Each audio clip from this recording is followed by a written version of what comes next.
Hey everyone, and welcome to the Giant Success Stories. Today, we're exploring the interesting world of oil and the story of the man who built one of the biggest oil companies in the world, Marcus Samuel, and the rise of Shell. You might be wondering, how does oil even become a big business? Buckle up, because this story is full of clever ideas, bold moves, and a little bit of seashell inspiration. Throughout this video, we'll uncover the key steps that led to Shell's incredible success. We'll explore how this company transformed a natural resource, oil, into a fuel that revolutionized the world. From seashells to oil, the humble beginnings. Marcus Samuel came from a Jewish family originally from Baghdad and lived in Whitechapel, London. His father, also named Marcus, ran a thriving import-export business called M. Samuel & Co. This company traded with countries in the Far East. Marcus, along with his brother Samuel, took over the family business after their father. M. Samuel & Co. played a significant role in financial dealings with Japan, including issuing loans and developing their coal trade. In 1833, Marcus Samuel, who already had a shop selling antiques in London, decided to add something new: seashells from the Far East.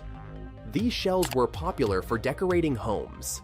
The demand was so high that Marcus Samuel started importing them in large quantities, which marked the beginning of his import-export business. This business would eventually become a giant in the energy industry. When Marcus Samuel Sr. passed away in 1870, his sons Marcus Jr. and Samuel took over the company and continued to grow it. In the 1880s, they became particularly interested in selling oil from other countries. Marcus received his education in Edmonton and Brussels. Before settling into business, he traveled extensively throughout Asia, visiting places like Sri Lanka, Malaysia, Thailand, the Philippines, China, and Japan. During a trip to the Caucasus region in 1890, Marcus recognized the potential of the oil market. The following year, he secured a special agreement with the Rothschilds, a powerful financial family, to sell their kerosene, a type of fuel, in Eastern countries, the birth of a pioneering idea. Back then, oil was mainly transported in barrels. This method was inefficient.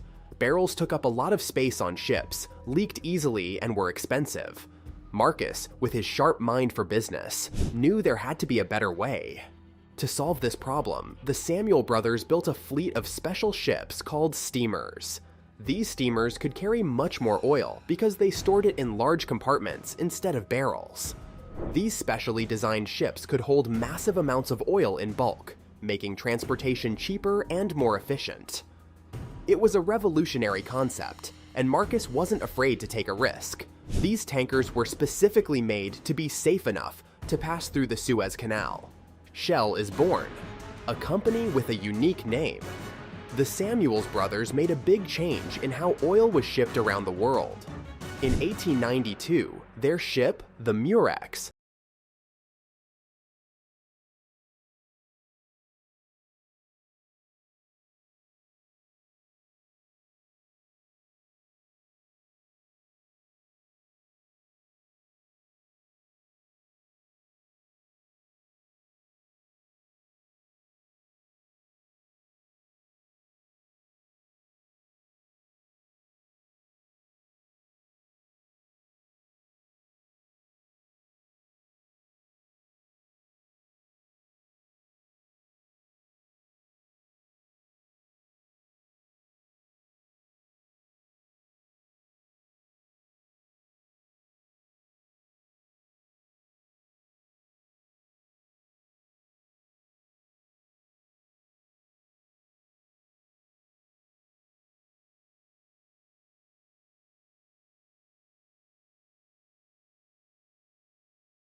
merging Shell Transport and Trading Company with Royal Dutch.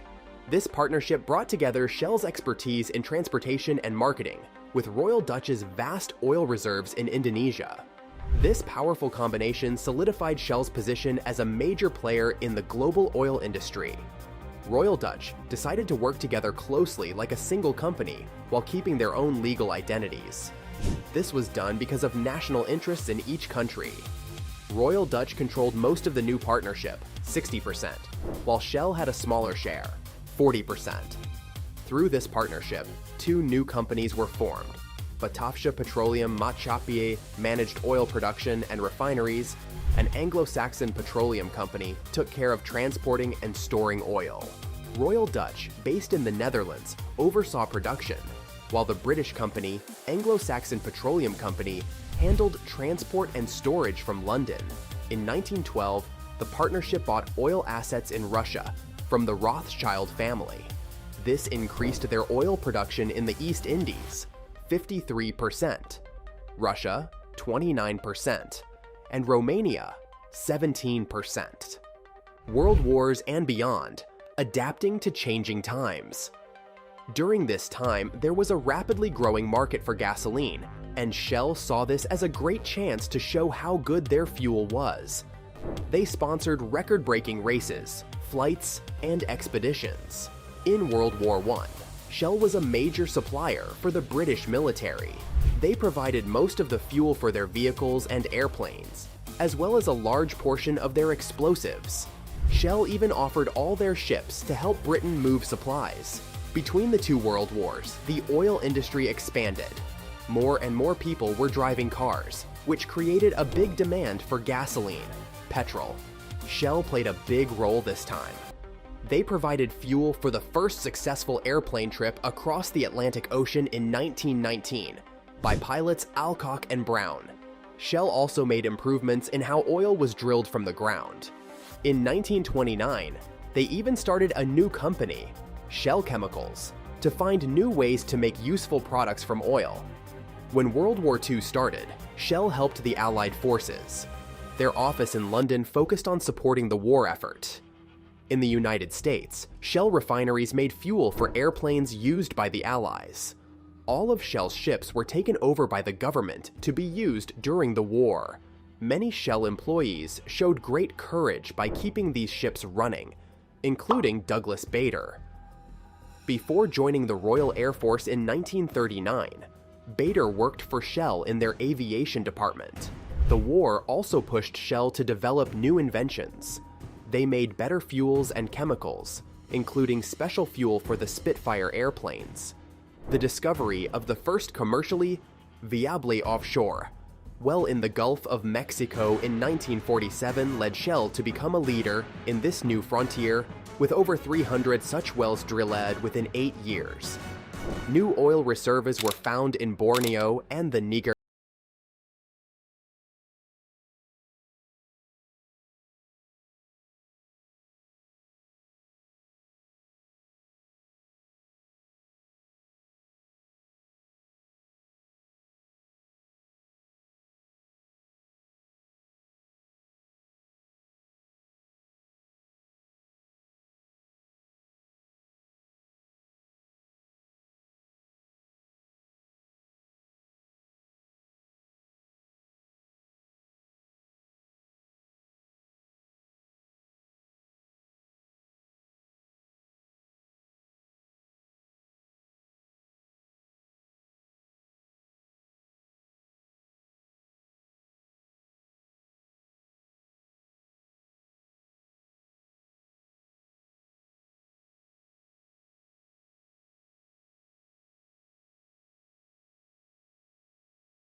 Was built by Shell in Malaysia in 1993. The 1990s witnessed Shell's expansion into new markets like China and Russia. The turn of the millennium brought about a major restructuring for Shell. In 2005, the company reorganized its corporate structure under a single holding company. Innovation continued at a rapid pace, with Shell completing the world's largest GTL project in Qatar, 2012, and achieving milestones in deep-sea oil and gas production. Notably, 2017 saw the launch of Prelude, the world's biggest floating liquefied natural gas facility. Shell's commitment to growth continued through deals like BG Group, 2016, and a foray into renewable energy with the establishment of its new energies business in the same year.